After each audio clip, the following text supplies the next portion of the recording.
You don't unlock a woman's inner world by stacking facts or playing interview. You unlock it by changing the climate of the moment fast and letting emotion beat logic to the door. Drop the crutch of small talk and lead with something that makes her feel, not just think, and you'll watch attention sharpen in seconds. By the time we're done, you'll know the rule that replaces polite drift with resonance, and how to apply it without crossing any lines. The price of clinging to the safe script is wasted chances and a memory that evaporates before you finish your coffee.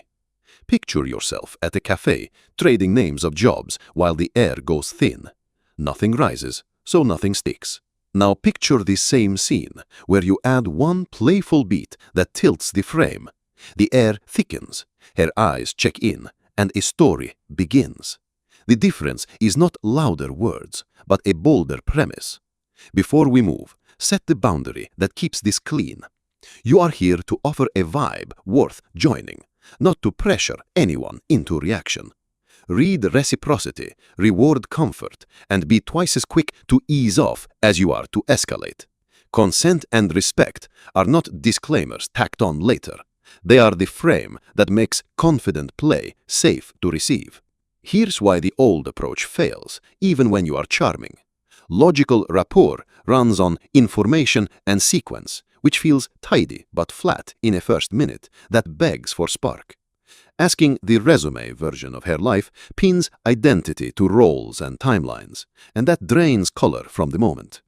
A good heart gets misunderstood as low voltage because the method smothers voltage.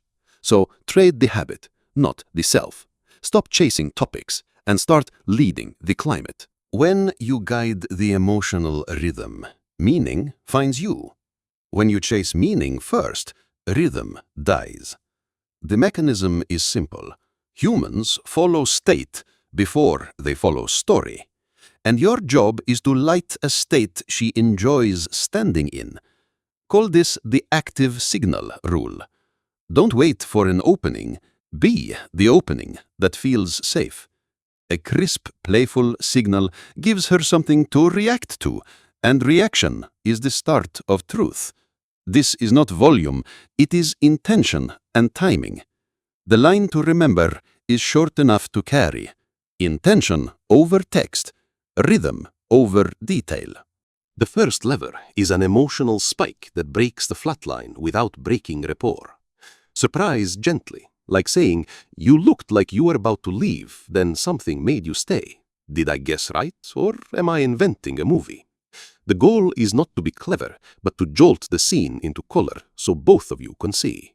If her energy is low or guarded, downshift the spike to a warm curiosity and let the silence do half the work. Immediately pair that spike with a pattern break that shows you aren't running the default script. Trade the predictable "so what do you do?" with an observation that puts both of you in the same frame. Try, "You have that calm that makes people overshare. Dangerous combination next to me." If she smiles but leans back, soften, name the out, and make it easy to opt out, because freedom builds trust. Now direct from curriculum to core, because inner world beats biography when you want memory. Ask about the engine behind her choices instead of the label on the car, like psychology. Do you chase how people work or how they want to be seen? Keep it light and bifurcated so she can steer the depth that feels good rather than face a spotlight. The moment it feels like an interrogation, you're back to logic, so release and return to play. Think of the warmth Norwegians call koselig, that cozy ease that says this space is for humans, not performances, and imagine offering that feeling even in a busy bar. A small pause, a grounded breath, the kind of half-smile you'd wear on a window over the Oslo fjord on a clear evening, and the frame turns welcoming. When the vibe is koselig, she doesn't fear the spike, she enjoys the contrast. That is how safety and surprise link arms and walk together. You don't need a stage or a speech. You need a rhythm that invites and then listens. Lead the moment, then check how it lands, and then lead again, always giving room for her to step in or step out. If she steps in, you reward with attention rather than more performance, because reaction beats display every time. In a minute, you'll see how to fold micro-mystery into this flow so the thread pulls itself. Micro-mystery is the art of leaving one deliberate door half open so she can decide to step through. You hint at a thread, not a trap, like saying, "There's a contradiction about you I'm not naming yet. Give me 10 seconds and I'll earn it." That promise pulls attention without forcing depth, because you keep it playful and reversible. If she leans in, you reveal just enough to reward the interest. If she pauses, you relax the frame and let the moment breathe so trust can return. Tension works because contrast wakes the senses, but it only works when you pair it with relief. Think of a foggy morning over a fjord where the sun keeps teasing the ridge. When it finally breaks through, the water flashes and you feel the lift. Your mystery should do the same.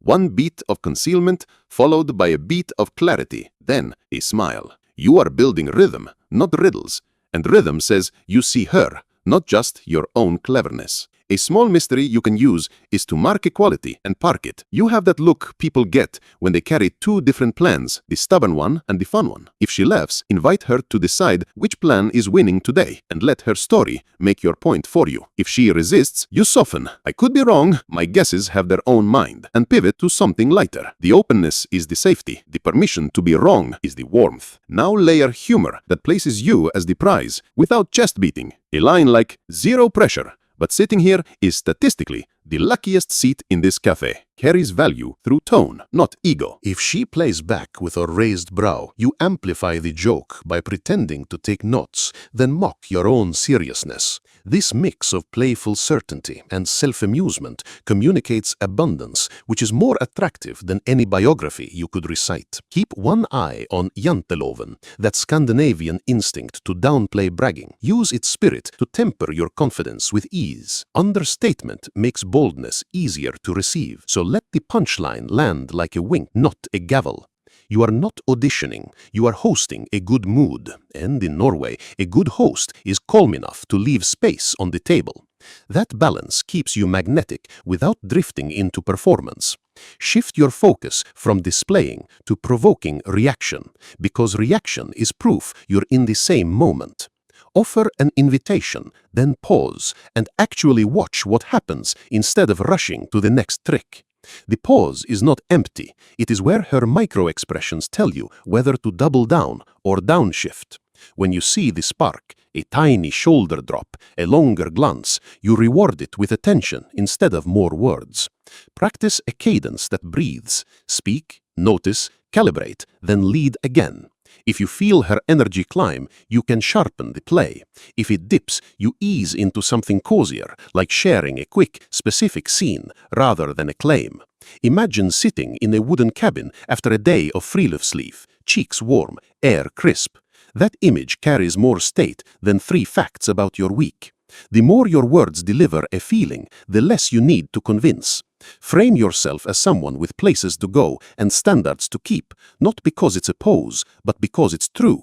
You choose conversations the way you choose a trail before dusk, with intention, curiosity, and a read on the weather. A light challenge like, "We'd be a terrible match if you hate spontaneous detours," lets her opt in or cheerfully opt out. Either path protects the vibe and shows you lead with clarity. If a joke misfires or a mystery lands heavy, narrate the recalibration instead of pretending nothing happened. You can smile and say, "That was the espresso talking, let me slow it down," which resets the meter and proves you have steering. Owning the beat earns more trust than flawless lines, because real connection tolerates small stumbles handled with grace. The aim is shared momentum, not perfect delivery. As this starts to flow, you'll notice that small talk becomes unnecessary because you're already trading states, not data. She is not counting your facts. She is watching how you move through emotion and whether it feels good to join you.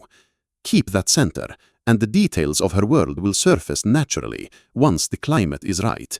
In the next stretch, you'll learn how to read energy like a local reads weather and adjust your route accordingly. Writing energy is like reading weather in the coast near Bergen.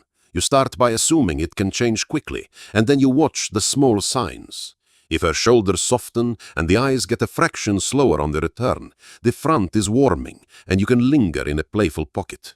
If her focus flickers past you and the body angles away, a breeze has shifted and your next move is gentler, shorter, more spacious.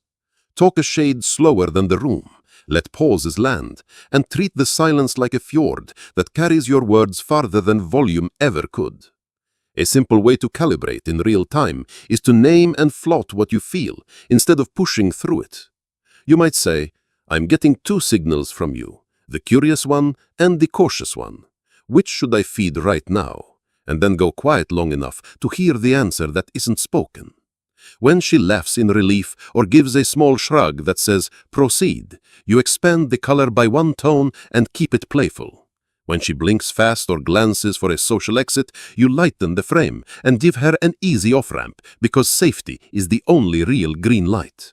Context matters as much as chemistry, so tune your choices to the room you're in. A loud bar rewards concise spikes and animated expressions. A slower wine bar favors warmth, pacing, and images that feel like blankets. If you're perched at a sidewalk table, catching the first real sun of spring, make it feel like utepils and trade credentials for moments because everyone is already half in celebration mode. If proximity feels tight, lean back first so any leaning happens with permission, and mark that you noticed. The signal is more attractive when it arrives as choice. When energy dips, don't reach for more tricks. Supply oxygen with an image that carries a state. Share a tiny scene instead of a claim. Like. I likte kine vevning where the booze is latan you're secretly glad, because the air smells like first snow. She will either color it with her own memory or shake it off, and both answers tell you where to steer. You can invite her to paint a last brushstroke, asking, where would you put us in that picture? By the window or out on the step? And let her preference become the path. The scene is the boat, you are simply offering a steady oar. If she feels cold from the start, don't diagnose her, change your stance. Ease into friendly neighbor energy, reduce the mystery, and give a graceful exit that requires no explanation. Like, I'm going to grab water, wave me back only if the stubborn plan on. When you treat no as information, not injury, your presence relaxes and the door sometimes reopens on IT-søvn. The paradox is lovely. The less you try to keep someone, the safer it feels to stay. Think janteloven here, the Norwegian habit of soft pedaling yourself. Let competence show without announcing it. If Aline lands too bold, you apply a cushion av narrat dere sette så her nervøs system dosen til havet toges. Smilan say, I was mid-beat there, exiting the beat, then continue in a warmer, slower key. This kind of meta-communication is not clunky, it is stewardship, like checking the trail map before the ridge when the clouds thicken. In Norway, they call it dugnad when a community pitches in together. Make the vibe a small dugnad, where both of you keep the moment tidy. Sometimes she will test the frame to see if it's stable, and that is a gift if you accept it playfully. If she teases your confidence, you can grin and undercut yourself by a half step while keeping the sparkle, saying, I practice this in front of squirrels, they're brutal critics. A test is an invitation to show the charm is elastic, not brittle, and that your boundaries are made of calm rather than rules barked at volume. If the test turns sharp, you keep warmth and move the target, offering a different channel or a cheerful exit that proves no one is trapped. Make space for quick energy check-ins, the way Norwegians scan a værmelding before a hike. It takes 5 seconds and saves the day. A light, are we in the curious lane or the playful lane right now, lets her steer without friction, and any answer is useful. If she says curious, anchor in slower questions about meaning. If she says playful, shorten your lines and turn up the wings. Either way, the shared naming makes the route feel co-authored, and co-authored moments become stories people keep. As you practice, you'll feel your body do the reading before your mind writes the script, and that is when the flow gets easy. You'll spot the micro yes that hides inside a breath, or the micro no that hides inside a half smile, and you'll adjust like a skier shifting edges without comment. Your goal is simple. Keep the climate friendly to emotion, and let logic follow as a respectful guest. In a moment, I'll hand you the quick rescue moves for sticky spots, and then the lightning recap that locks this into muscle memory so you never reach for small talk again. Rescue moves start with owning the frame without defending it, because defense drags you back into logic, while ownership restores climate. If she says your line felt scripted, you smile and agree that you sometimes rehearse your courage like a ski warm-up. Then you show the unscripted version in a slower key. If she calls a tease cocky, you thank her calibration and trade it for warmth, like turning a dimmer down instead of killing the lights. The point is not to win the debate, it is to keep the room you're building together intact. If she is quiet and the silence starts to feel heavy rather than cozy, you name the weather and give a choice. You can say, "This feels like the part in a hike where the trail narrows. Do we keep going or take the scenic loop?" And then let the silence be permission rather than pressure. The image softens the edge and turns a stuck moment into a shared map, which is what people use in Oslo when fog slides over Nordmarka and you have to pick a route. Choices restore breath, and breath restores curiosity. When she challenges your read of her, treat it as a chance to demonstrate flexibility rather than accuracy. You can say, "I might be reading yesterday's forecast on today's sky," which validates her experience and keeps your presence light. Then ask for a micro-update and follow it, because proof of respect beats the most artful guess. In practice, this feels like a well-run dugnad, where both sides adjust effortlessly and the job gets done without speeches. Sometimes the sticky spot is you feeling your own nerves spike, and that is not a reason to flee, but to anchor. Drop your shoulders, slow your inhale, like you would on the winter tram, crossing the river when everything outside is hushed, and let your next line be simple and honest. "I like talking to you, and I'm a little amped," lands better than a jittery monologue, because truth is efficient.